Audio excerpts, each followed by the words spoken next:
हिंदुस्तान। अब जरा कैमरा घुमाते हैं दिल्ली की तरफ। यहाँ लोदी वंश का राज था और सुल्तान की गद्दी पर बैठा था इब्राहिम लोदी। इब्राहिम एक सनकी और घमंडी शासक था। उसे लगता था कि दिल्ली का तख्त लोहे का बना है जिसे कोई हिला नहीं सकता, लेकिन उसे नहीं पता था कि लोहे को काटने के लिए जंग उसी के घर में लग चुकी है। इतिहास गवाह है, भारत को जब भी लूटा गया दरवाजा अंदर से ही खोला गया। इब्राहिम लोदी से तंग आकर पंजाब के गवर्नर दौलत खान लोदी और इब्राहिम के अपने चाचा आलम खान ने एक भयानक साजिश रची। उन्हें लगा कि बाबर एक लुटेरा है, वह आएगा, इब्राहिम लोदी को मारेगा, दिल्ली को लूटेगा और वापस काबुल भाग जाएगा। फिर दिल्ली की गद्दी इन दोनों की होगी। यही वह टर्निंग पॉइंट था जहां भारत की तकदीर पलट गई। उन्होंने बाबर को खत लिखा, आइए हिंदुस्तान आपका इंतजार कर रहा है। ये खत नहीं बल्कि भारत की गुलामी का इन्विटेशन कार्ड था। बाबर तो बस मौके की तलाश में था, उसे तो अंधा क्या चाहे, दो आंखें वाली स्थिति मिल गई। साल 1526, गर्म हवाओं के थपेड़े और धूल भरी आंधी, पानीपत का मैदान सज चुका था। एक तरफ इब्राहिम लोदी की विशाल फौज, 1 लाख सैनिक और 1000 से ज्यादा खूंखार हाथी, यह एक चलता फिरता पहाड़ था। दूसरी तरफ बाबर, सिर्फ 12,000 सैनिक। गणित के हिसाब से बाबर की हार तय थी। 1 लाख के सामने 12,000 क्या ही टिकते, लेकिन युद्ध भीड़ से नहीं दिमाग से जीते जाते हैं। बाबर अपने साथ एक ऐसा ब्रह्मास्त्र लाया था जिसे हिंदुस्तान ने पहले कभी नहीं देखा था, बारूद और तोपखाना। बाबर ने अपनी फौज को तुगलमा नीति से सजाया। उसने अपनी सेना को अर्धचंद्राकार शेप में फैला दिया, बीच में बैलगाड़ियों को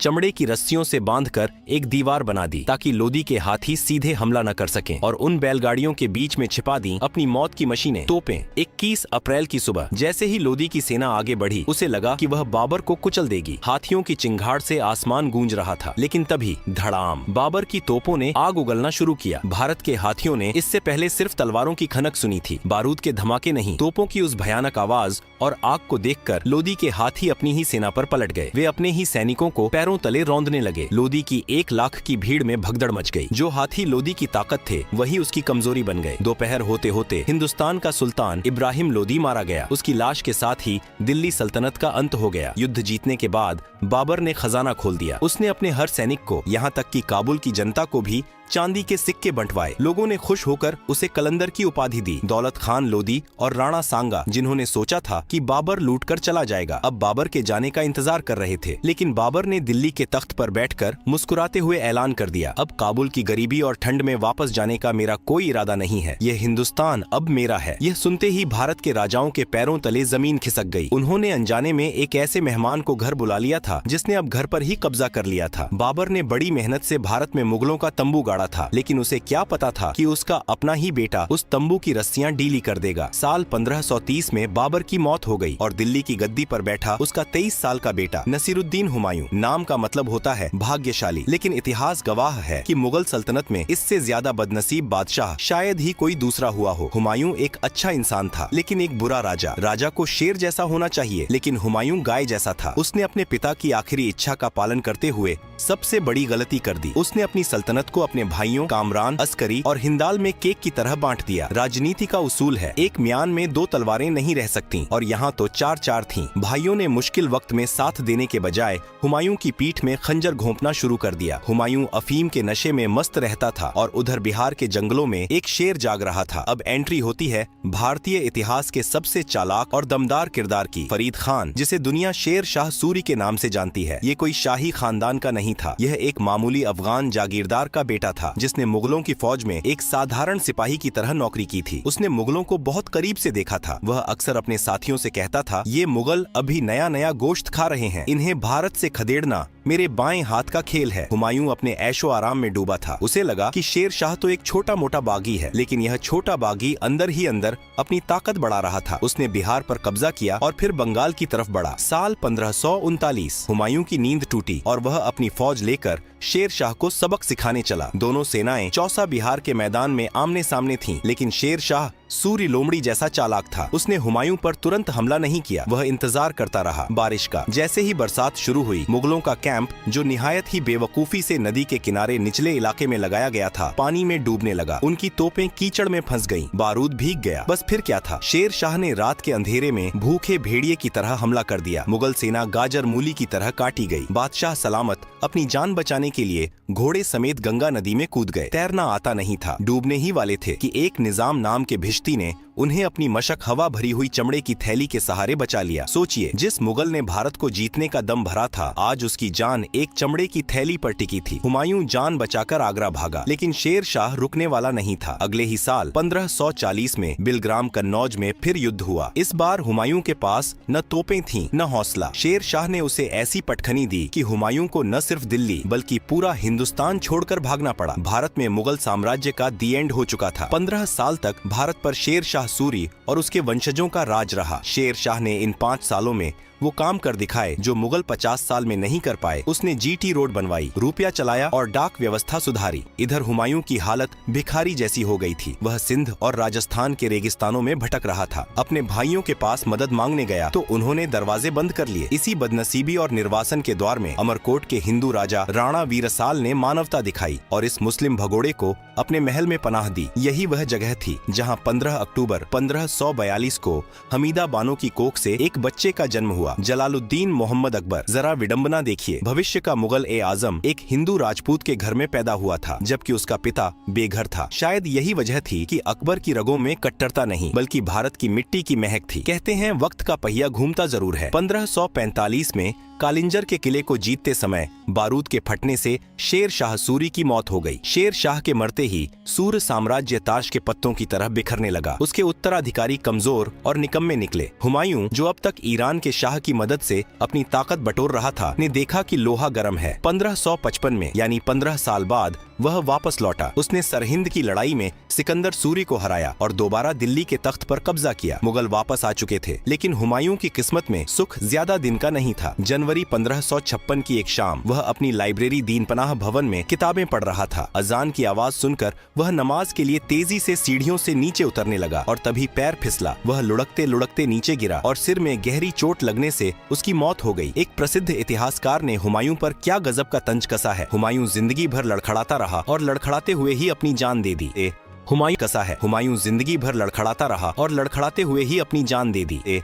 हुमायूं के सीढ़ियों से गिरने के बाद मुगल सल्तनत ताश के पत्तों की तरह बिखर सकती थी। गद्दी पर बैठने वाला कोई अनुभवी योद्धा नहीं बल्कि 13 साल का एक बच्चा था, जलालुद्दीन अकबर। अकबर को पढ़ना लिखना नहीं आता था, लेकिन उसे इंसानों को पढ़ना बखूबी आता था। उसे समझ आ गया था कि हिंदुस्तान पर राज करना है तो हिंदुस्तानियों को गुलाम बनाकर नहीं बल्कि उन्हें अपना दोस्त बनाकर ही टिक सकते हो। कहानी फिर उसी पानीपत के मैदान में पहुंचती है जहां बाबर ने किस्मत पलटी थी। साल 1556 अकबर के सामने था हेमू हेमचंद्र विक्रमादित्य, एक हिंदू बनिया जिसने अपनी मेहनत से दिल्ली की गद्दी छीन ली थी। हेमू लगातार 22 लड़ाइयां जीत चुका था। अकबर तो बच्चा था, असली कमान उसके संरक्षक बैराम खान के हाथ में थी। युद्ध में हेमू जीत रहा था, मुगलों के पैर उखड़ रहे थे, लेकिन तभी किस्मत ने फिर मुगलों का साथ दिया। एक तीर हवा में उड़ता हुआ आया और सीधे हेमू की आंख में जा लगा। हेमू हाथी से गिरा और उसकी सेना में भगदड़ मच गई। बैराम खान ने मौके का फायदा उठाया और हेमू का सिर काट दिया। अकबर जीत गया, लेकिन इस जीत ने उसे एक बहुत बड़ी सीख दी। हर बार किस्मत साथ नहीं देगी। इस देश में टिकना है तो राजपूतों से दोस्ती करनी होगी। अकबर ने देखा कि राजपूत शूरवीर हैं, वे सिर कटा सकते हैं लेकिन झुका नहीं सकते। उसने सोचा, इनसे लड़ने में क्यों अपनी ऊर्जा बर्बाद करनी, इन्हें अपना रिश्तेदार बना लो। यहीं से शुरू हुई मुगलों की वैवाहिक कूटनीति। अकबर ने आमेर के राजा भारमल की बेटी हरकाबाई जोधाबाई से शादी की। यह सिर्फ एक शादी नहीं थी, यह एक मास्टर स्ट्रोक था। जैसे ही अकबर ने राजपूत राजकुमारी से शादी की, आधे राजपूत तो अपने आप मुगलों के रिश्तेदार बन गए। जुमान सिंह जैसे योद्धा अब मुगलों के सेनापति थे। अकबर ने जजिया कर हटाया, हिंदुओं को ऊंचे पद दिए और सुलह-ए-कुल की नीति अपनाई। लोग कहने लगे मुगल तो परदेसी थे, लेकिन अकबर तो अपना लगता है। बस यही वो सॉफ्ट पावर थी जिसने भारत को मानसिक रूप से गुलाम बना लिया। 1605 में अकबर की मौत के बाद उसका बेटा सलीम जहांगीर तख्त पर बैठा। इसे सल्तनत चलाने से ज्यादा शौक चित्रकला, शराब और अपनी पत्नी नूरजहां का था। शासन की असली चाबी नूरजहां के पल्लू में बंधी थी। जहांगीर खुद को बहुत बड़ा न्यायप्रिय मानता था। उसने आगरा के किले में सोने की जंजीर-ए-अदल लटकवाई थी। किसी को भी दिक्कत हो, घंटी बजाओ, बादशाह खुद आएंगे। लेकिन उसे खबर ही नहीं थी कि उसके साम्राज्य की नींव में दीमक लगनी शुरू हो गई है। 1608 में कैप्टन हॉकिंस और बाद में सर थॉमस रो अंग्रेज उसके दरबार में आए। वे हाथ जोड़कर बोले, हुजूर हम तो बस छोटे मोटे व्यापारी हैं, थोड़ा मसाला बेचने दीजिए। जहांगीर को लगा कि ये गोरे लोग क्या ही बिगाड़ लेंगे। उसने उन्हें व्यापार करने की इजाजत दे दी,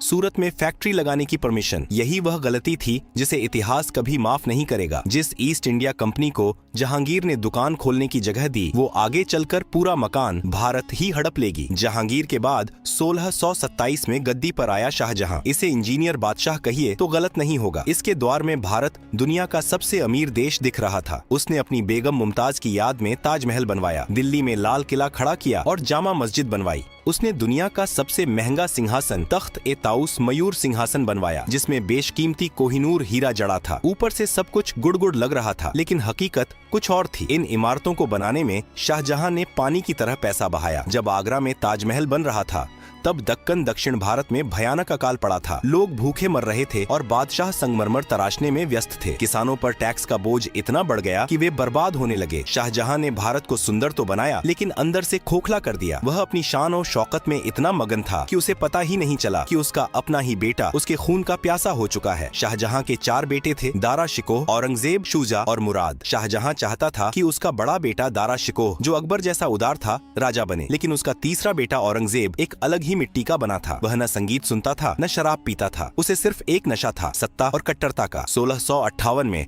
औरंगजेब ने अपने ही भाइयों को मौत के घाट उतारा। दारा शिकोह का सिर काटकर तश्तरी में रखकर अपने बाप शाहजहां को गिफ्ट किया। बूढ़े शाहजहां को आगरा के किले में कैद कर दिया गया। वही शाहजहां जिसने दुनिया को ताजमहल दिया, अपने आखिरी 8 साल एक छोटी सी खिड़की से ताजमहल को देखते हुए और अपनी किस्मत पर रोते हुए बिताए। शाहजहां की कैद के साथ मुगलों का रोमांस और आर्किटेक्चर वाला दौर खत्म हो चुका था। अब दिल्ली के तख्त पर वो शख्स बैठा था जिसे इतिहास या तो जिंदा पीर कहता है या फिर क्रूर शासक। नाम था मुहिउद्दीन मोहम्मद औरंगजेब। अकबर ने जिन राजपूतों को गले लगाकर भारत को जीता था, औरंगजेब ने उन्हें धक्के मारकर खुद से दूर कर दिया। उसे लगा कि वह तलवार के जोर पर भारत के लोगों का धर्म और दिल दोनों बदल देगा, लेकिन उसे नहीं पता था कि भारत की मिट्टी दबाव में दबती नहीं बल्कि बागी हो जाती है। औरंगजेब की जिंदगी की सबसे बड़ी गलती थी दक्षिण भारत जाने की जिद। उसे बीजापुर और गोलकुंडा जीतने का नशा था, लेकिन वहाँ सह्याद्री की पहाड़ियों में एक शेर उसका इंतजार कर रहा था, छत्रपति शिवाजी महाराज। शिवाजी के पास मुगलों जैसी लाखों की फौज नहीं थी, लेकिन उनके पास गोरिल्ला युद्ध की तकनीक थी। मारो और भाग जाओ, छिपो और फिर मारो। औरंगजेब ने शिवाजी को पहाड़ी चूहा कहा था, लेकिन यही चूहा मुगलिया सल्तनत की नींव कुतर गया। औरंगजेब अपनी जिंदगी के आखिरी 25 साल दक्षिण भारत में ही फंसा रह गया। वह न तो शिवाजी को हरा पाया, न ही दक्षिण को पूरी तरह जीत पाया। इस चक्कर में उत्तर भारत, दिल्ली, आगरा में उसका कंट्रोल ढीला पड़ गया। खजाना खाली हो गया और सैनिक थककर चूर हो गए। इतिहासकार कहते हैं स्पेन के नासूर ने नेपोलियन को बर्बाद किया और दक्कन के नासूर ने औरंगजेब को। औरंगजेब ने जजिया कर दोबारा लगा दिया। बनारस का विश्वनाथ मंदिर हो या मथुरा का केशवदेव मंदिर, उसने तुड़वाने में कोई कसर नहीं छोड़ी। इसका नतीजा, जो राजपूत जैसे जसवंत सिंह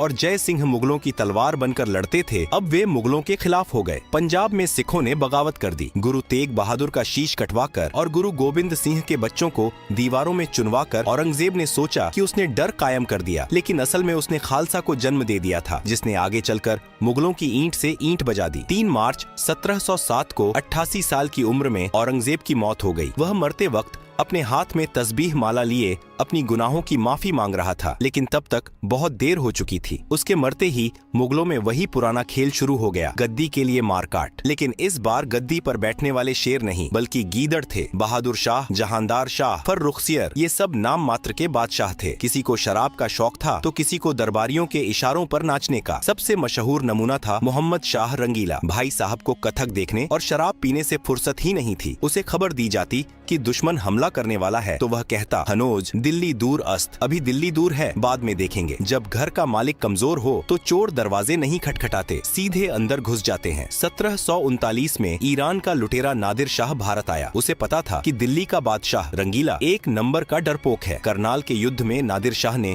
मुगलों को सिर्फ 3 घंटे में हरा दिया। 3 घंटे, जितनी देर में आज हम एक फिल्म देखते हैं, उतनी देर में मुगल फौज सरेंडर कर चुकी थी। नादिर शाह दिल्ली में घुसा। उसने 57 दिनों तक दिल्ली को लूटा, कत्लेआम हंगाम मचा दिया। जाते जाते वह अपने साथ शाहजहां का बनवाया हुआ मयूर सिंहासन और कोहिनूर हीरा भी ले गया। मुगलों की इज्जत, दौलत और ताकत सब कुछ लुट चुका था। अब बादशाह सिर्फ लाल किले का कैदी बनकर रह गया था। मुगलों की कमजोरी का असली फायदा उठाया उन व्यापारियों ने जो तराजू लेकर आए थे लेकिन अब तलवार उठा चुके थे। ईस्ट इंडिया कंपनी अंग्रेज। उन्होंने देखा कि भारत के राजा आपस में लड़ रहे हैं। उन्होंने एक एक करके सबको हराया। प्लासी 1757, बक्सर 1764 और दिल्ली के असली मालिक बन बैठे। मुगल बादशाह अब अंग्रेजों के पेंशनर थे। कहानी का अंत होता है 1857 की क्रांति के साथ। मुगलों का आखिरी बादशाह बहादुर शाह जफर 82 साल का एक बूढ़ा शायर। विद्रोहियों ने उन्हें अपना नेता चुना लेकिन अंग्रेजों ने इस विद्रोह को कुचल दिया। जफर के सामने उनके बेटों का सिर काटकर तश्तरी में सजाकर गिफ्ट के तौर पर पेश किया गया। वही खेल जो कभी औरंगजेब ने अपने भाई के साथ खेला था, आज नियति मुगलों के साथ खेल रही थी। बहादुर शाह जफर को हुमायूं के मकबरे से गिरफ्तार किया गया और रंगून म्यांमार भेज दिया गया।